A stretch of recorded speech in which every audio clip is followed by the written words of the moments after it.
Jeshi la Kujenga Taifa JKT hivi karibuni limebaini uwepo wa vyeti vya kughushi vinavyotumika na baadhi ya vijana ambao sio waaminifu ili kujipatia ajira katika taasisi na makampuni yanayohitaji watendaji waliopitia mafunzo katika jeshi hilo. Taarifa hiyo imetolewa na kaimu mkuu wa tawi la utawala wa JKT, Kanali Juma Mrai, katika makao makuu ya jeshi hilo Chamwino jijini Dodoma, wakati akizungumza na waandishi wa habari.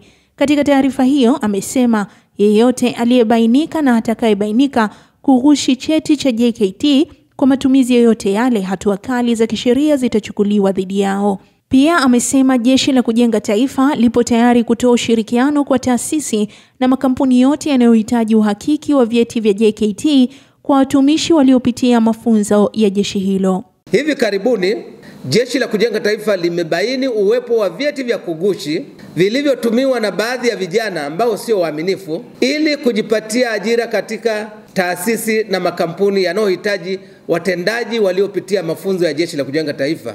Jeshi la Kujenga Taifa linapenda kuutaarifu umma wa Tanzania kuwa wale wote waliobainika na watakaobainika kughushi cheti cha Jeshi la Kujenga Taifa kwa matumizi yoyote yale, hatua kali za kisheria zitachukuliwa dhidi yao.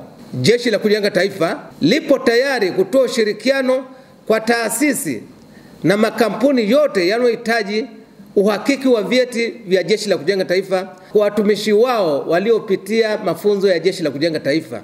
Aidha, Jeshi la Kujenga Taifa linaendelea kusisitiza kuwa nafasi za kujiunga na mafunzo ya Jeshi la Kujenga Taifa zinatolewa kila mwaka kwa vijana wote wa Kitanzania wenye sifa ili wamalizapo mafunzo ya Jeshi la Kujenga Taifa waweze kupata cheti cha kuhitimu mafunzo ya Jeshi la Kujenga Taifa kiuhalali.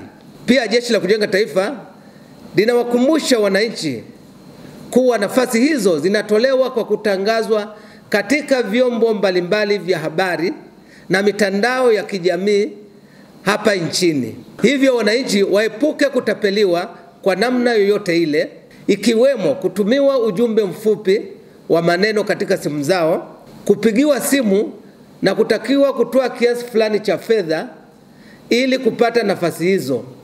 Endapo mwananchi utapokea ujumbe wa namna hiyo, Jeshi la Kujenga Taifa linakuomba kutoa taarifa haraka katika kambi yoyote ya jeshi au kituo chochote cha polisi kilicho karibu na wewe ili wahusika waweze kuchukuliwa hatua za kisheria.